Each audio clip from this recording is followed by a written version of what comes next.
This conference will now be recorded. Hello, everyone. This is Dr. Lee, and Dr. Martinez will be coming a little later. He had to run to the pharmacy to get something for his family, but hopefully he'll tag along. And anyway, today is Ask Her Peptide Questions to us. Before we begin, I want to read this disclaimer. This webinar is provided as a general guideline and for informational purpose only. The information is not intended to replace medical advice by other physicians. Readers and viewers are encouraged to confirm the information provided with other sources. Dr. Edwin Lee, Dr. Luis Martinez, Clinical Peptide Society, and the guest lecturer will not be liable for any direct or indirect damages from information provided.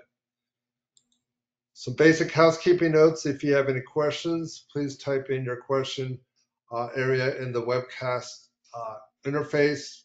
Please silence your phone, and this meeting is recorded. And before we ask the questions, just FYI, we still have the petition to save peptides. I was talking to another compound pharmacist, and we were talking about how the FDA is being egregious, and he thinks maybe in 3 years we'll have a reduction in peptides. So anyway, we have now up to 1,600 supporters. So this is just pass the word along. You can go to Clinical Peptide Society. There is a petition right there, and it's very simple. You can put your contact information, and once you sign it, it will go to your 2 senators and to your representative to where you live. And it's always, I always check this like once a month. People write some notes. Let me see if I can silence someone here.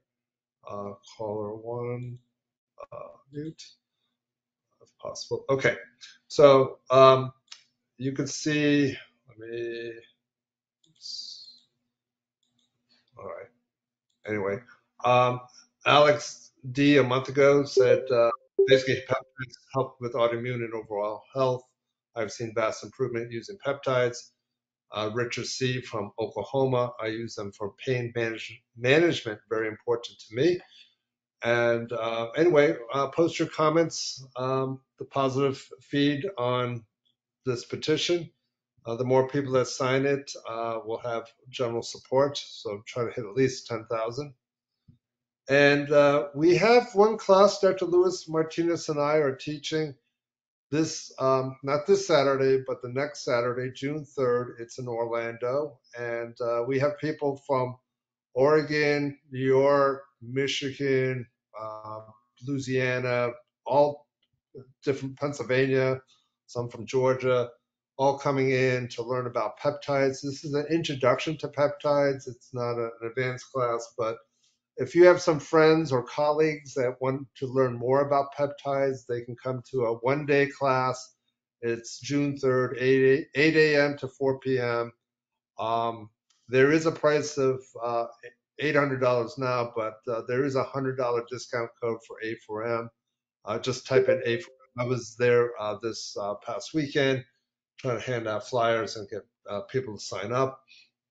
And it's basically all the information is at clinicalpeptidesociety.com. So anyway, we're going to open it up. Let me, you can ask your questions. I think we have a question already, hopefully. Is volume on? I cannot hear anything. Can anyone hear me? I think my volume is on. Let's see. Morgan, if you can hear me, or Becky. I have my mic on. So anyway, yes. Okay, great.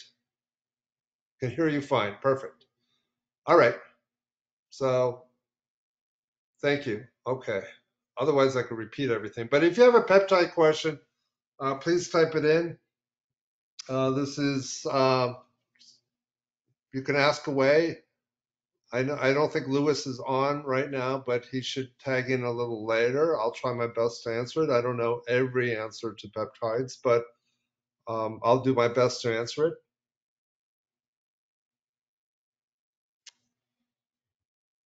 What are your thoughts on kisspeptin?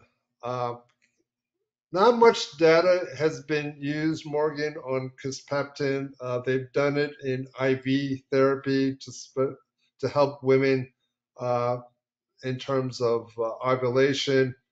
It has been used uh, to help men in terms of increasing testosterone, but there's not much published data. Some anecdotal data with kisspeptin 10 is, oh, I'm actually trying it myself, and I'm just not feeling it. But anyway, you can draw up like 10 to 20 units on the insulin syringe. I have to look at the dose on kisspeptin, um, and you can inject every other day, 3 times a week, and it may help. I've had other doctors who said it really works. Whoops, let me mute this person here. All right. So everyone's different on the response on kisspeptin. I don't have much experience. I've researched it, used it a couple times, and anyway, it's something that may or may not help. So you can use 100 micrograms to 200 micrograms, generally 3 to 5 times a week to help you out. All right, hopefully that helps you, Morgan. Um, but it's like using gonadorelin. Sometimes that works in some of my patients, sometimes it doesn't.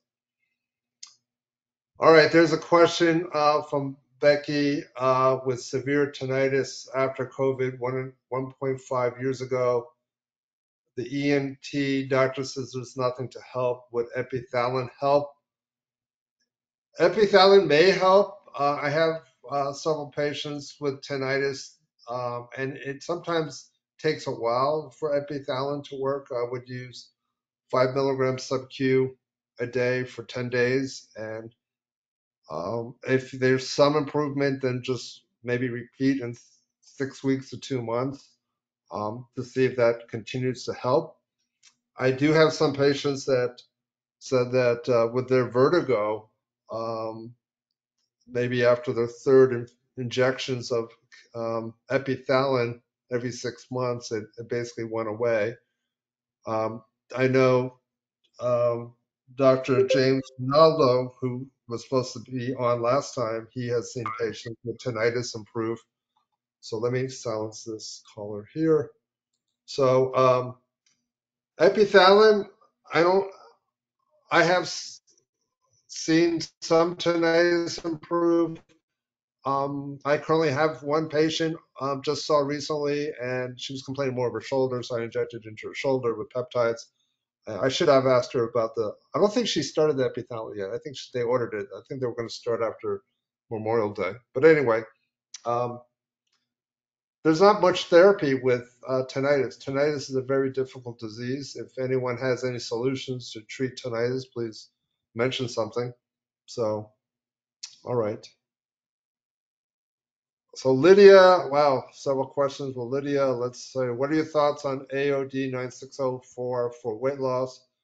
Well, I wrote in my book, The Fountain of Youth with Peptides, the last chapter in the peptide book, and they spent millions of dollars in Australia to see if this peptide can help with humans to lose weight. In the mice study, it did lose weight. The human study, they did everything to try to help um, patients to lose weight. They had a dietitian, a personal trainer, gave them AOD 9604 versus a group that had nothing. And guess what? No one lost any weight with AOD 9604. AOD 9604 did another study, and it hasn't been published, but I talked to a guy in Australia who knows the results of this study on osteoarthritis, and they gave a huge dose of AOD 9604, and he said unfortunately they did not see any benefits with that. So AOD 9604 in animal studies there's some benefits, but in human studies they still cannot figure out how it really works. I know people out on the internet basically say it's for weight loss, but if you read all the clinical trials, there's not one study that shows it actually works. So it's a waste. Um, there's another question. Any peptides for patients with Parkinson's? So this is a difficult situation. It's a neurodegenerative disease. I actually do a combination of different things, but one of them is one or two things are with peptides. But I try to use a short course of senolytics with dasatinib. That's 50 milligrams a day for 3 days in a row with quercetin. That's 500 milligrams a day for 3 days in a row with the dasatinib. And in Parkinson's or any neurodegenerative disease, they have an issue with, all right, okay, with neuroinflammation, a lot of senescence. So basically, you could use senolytics with that.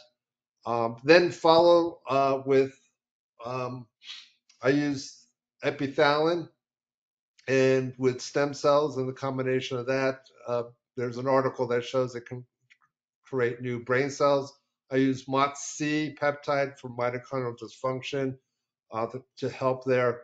So there's no one magic bullet for Parkinson's, but sometimes you have to use other conventional medications to help with Parkinson's, especially with their tremors. But usually the symptoms of depression and movement significantly improves with using that kind of therapy. And then there's, let's see, let me start off with a simple questions. Which pharmacy do you use for peptides? I'm going to answer right here. I use several different compound pharmacies. If you're from California, I can't really help you because there's, I don't know, any compound pharmacy that can ship to California. But I use several different compounding pharmacy, but there's one called uh, Pure Compound or Pure Pharmacy from Indiana, and they have a lot of peptides. The other one is also I use, let me say, Shields Pharmacy. Um, they have some interesting peptides I use a lot, especially the epithalin, and they have the metacaphlins. And then Create Pharmacy, Promise, Promise Pharmacy, and just Millennium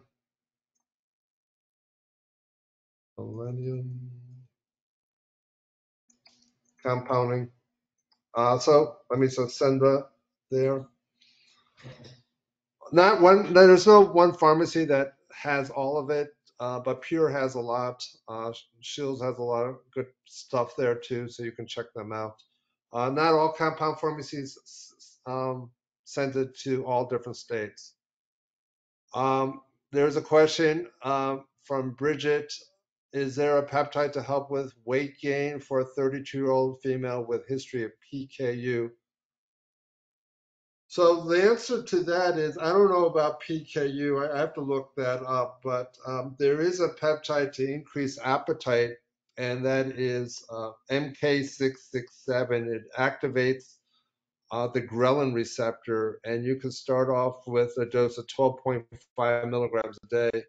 If you stimulate the ghrelin receptor, they will stimulate their appetite, and it can increase weight gain. You got to be careful with MK667 in the elderly because in their studies they show that it can cause fluid retention and anyway they did a study in nursing homes and there was a little concern of raising blood sugars and also there was one or two cases with congestive heart failure, but you're looking at people generally in the nursing home, so they're tend to have a history of coronary artery disease, but if they're relatively healthy, if they're ambulatory, I'm sure they can tolerate MK667, 12.5, and later you can titrate to 25 milligrams. I have several patients who needed to gain weight, and with the just had a dose of 12.5 milligrams, they were under 100 pounds, and now they're like 110, 115, very happy, and got off it.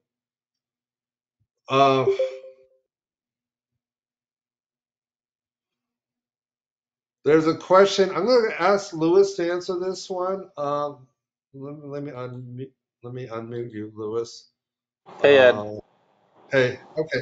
Can you answer this question about what peptides can help with metastatic melanoma with lytic lesions? Yeah, I definitely would go with the metenkephalin. Um, Weekly IVs with nightly sub-Q injections. And I've even done some intratumoral, but metastatic, it's not really that relevant. But I've done with defined lesions some intratumoral metenkephalin, and it's been interesting results.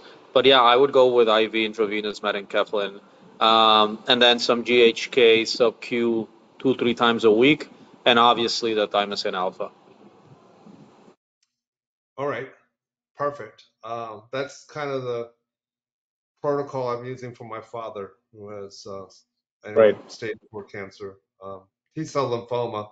Unfortunately, blood cancer, you need, it's a tougher way to treat, because if you can get their immune system healthy, get their T cells working, they can attack the tumor. But Yep. their T cells are messed up. It's really turning down their gene expression. So anyway, um, it's tough to deal with cancer. All right. Morgan Burns, similar to the metastatic melanoma question, what is your go-to cancer immunotherapy peptide protocol? I Lewis, do you well, want to answer? yeah. I mean, well, this is we usually when we do the talks and we're discussing some of that next week.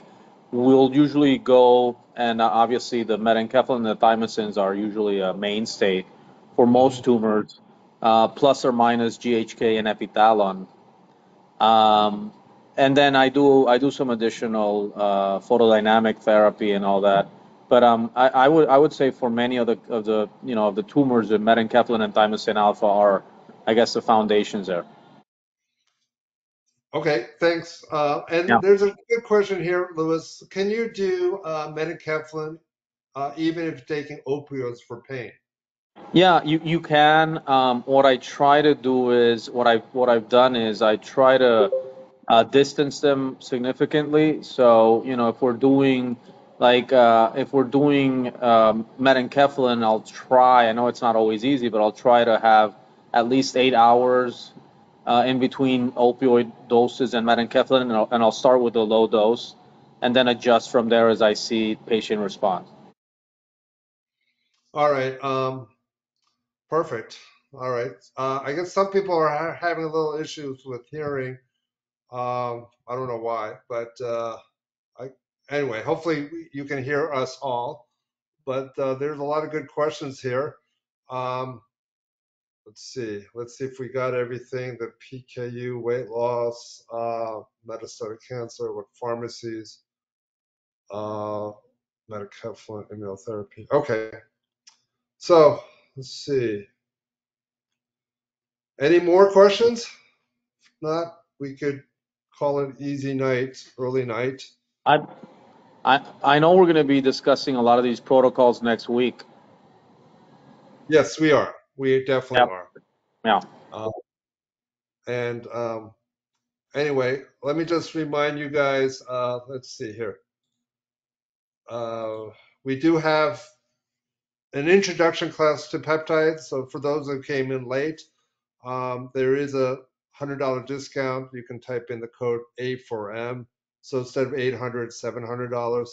And we have 3 more seats left, and hopefully we can sell it all out. But if you have friends or colleagues that want to learn more about peptides, and they can fly to or come to Orlando. All the information is at Clinical Peptide Society.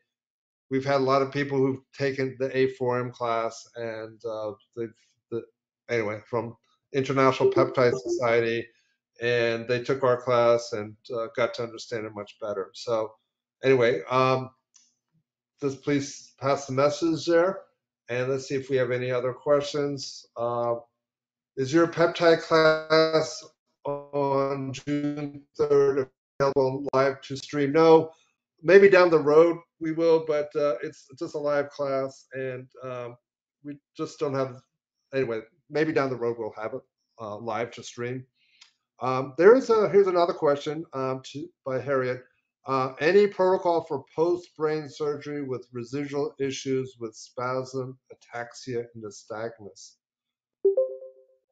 Lewis, do you want to answer that, and then I'll throw in what? Well, I mean, that's a challenging one. I would definitely use dihexa with a TB4 and epitalon. Yeah, I would diamycin beta 4 to reduce inflammation. It depends on what the surgery is. If it's cancer and you're removing it, I would avoid dihexa because in theory you can make the cancer grow. But usually brain surgery, it's usually from cancer. Not necessarily unless it's like you have a subdural hematoma.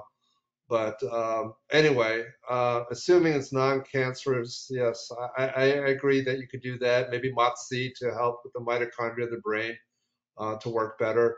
But for to help the nerves grow, um, you can also use stem cells and exosomes to help with that too. So, do you think? Oh, the question is. Answer, it was not cancer, it was a bleed. Oh, AVM removal. Okay. How about cerebrolysin and ARA290? Yes, you could use those too. ARA290 is good for nerve regeneration. Cerebrolysin can also help too. It's just hard to get cerebrolysin. We are going to have, I think, next 2 months, Larry Siegel, and he'll talk about how you can obtain cerebrolysin. It's a little difficult. So hopefully in 2 months we'll get the answer.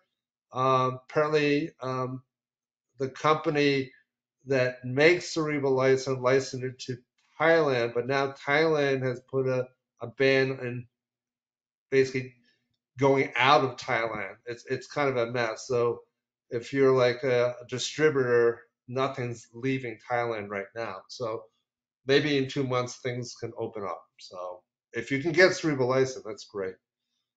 Um, would you worry about stem cells if it was cancer? Yes. Well, there are.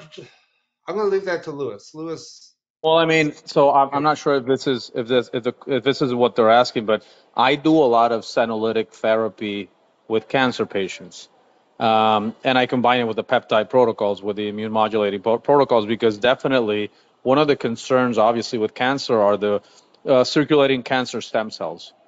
And you want to try to address that too. It can be a bit more challenging, but yeah, I do senolytics and immune modulating peptides sequentially usually. Well, the question is, would you use stem cells with cancer? Oh, your question is, would you use therapeutic stem cells? Yes. Most like I probably would not, unless I had some sort of if I felt that the peptides were producing a response and we were heading in the right direction, I might consider stem cells. Something interesting that we've done has been using photodynamic therapy with irradiated stem cells, basically killing them off, necroptosis, and then using the antigens to elicit a response in patients, and that has worked. But I probably would not, from the get-go, use the stem cells. Okay. Um, I agree too. Lydia has a question. Are you using tirazoparatide, which is Mounjaro, or semaglutide with BPC 157? Yes, I have used that, not together like they inject together, but I've used oral BPC 157 with semaglutide all day long because BPC can help prevent reflux, and one of the side effects with those two medications could be reflux. So have I used combination with other peptides? Definitely. There's so many different mutations on different peptides, but Um, I can get cerebrolysin from Westchester Pharmacy in New York. Just curious if that's from the original source from Austria. There are places that are getting cerebrolysin, but it's not the original one from Austria. So there's a place in California, I think Glendale Pharmacy, and the people that have used cerebrolysin from Austria now are using this one. They're saying it's not the same. So anyway, yeah, if you can type in the name of the compounding pharmacy, that'd be great. Um, check it out. But yeah, just got to be careful. Sometimes it's really a biologic because it's from young pig's brain. So if it expires, throw it away. Don't use that one. Big. Anyway, it does have expiration. All right, so it is Westchester Compound and Pharmacy. Okay, I'll check that out about cerebrolysin. Good to know. Um, so, all right, I think that's it for questions. A lot of great questions. Hopefully, we're able to answer everything. So again, hold it, there's a question. Sorry, can you repeat kisspeptin dose for testosterone? Yes, it's 100 micrograms to 200 micrograms sub-Q. Monday, Wednesday, Friday to Monday through to Friday, 3 days a week. I would try 3 days a week and then later try 5 days a week. And then recheck their testosterone in a month to see if they improve. I'm kind of, I'm not, I don't have tons of experience on Kisspeptin 10 on it, but for some doctors, they say they swear by it. But I've seen some positive results and some neutral results, or no results. So I'm kind of like on the fence on this, but it's available. Can you use Kisspeptin for women? Yes, and primarily it was used to help them ovulate. But what's really interesting is I hear this all day long: is women postmenopausal have not had a period for 3, 4, or 5 years. They start epithalin, and over time they're starting to have monthly menstrual cycles. So I think epithalin is something to check out. So, oh hey, there's Zan. Hey, Zan's on. Cool. So anyway, yeah, let me know if you've seen women who've not had a menstrual cycle for years start on epithalin and their cycle restarted. If anyone's seen it, if not, that's okay. It's kind of interesting. All right, so let me dose of epithalin is 5 milligrams sub-Q for 10 days in a row, and generally repeat every 6 months. That's what generally the Russians studies. They did it for twice a year. All right, so let me finish off with this, and that is that we do have for those who are interested to get certified in peptides, we do have in English the peptide certification class. We'll eventually have in Spanish. There's a discount code. If you're a member of Clinical Peptide Society, you can email that you're a member, you like to have the code, and we will email your code once I verify you're a member. Some people were members and then their credit card expired and they're not a current member. We do have a couple other interesting webinars coming up in June 2023. Mark Gordon is going to talk about his experience with IGF-1, LR, the long-acting one, and then Larry Siegel on neuroregenerative peptides. And August will be ask your peptide questions to us. So, all right. So thank you very much for joining. And let's see. Florence says this can happen somewhere when menopause reverses. Yes. All right. So thank you, everyone. This is thank you for attending this webinar. And look forward to hopefully seeing you live. And if you can tell a friend about this upcoming peptide conference, June 3rd, that'd be great. And anyway, I'll talk to you next month then. Thank you again for attending. Have a great evening. Bye now.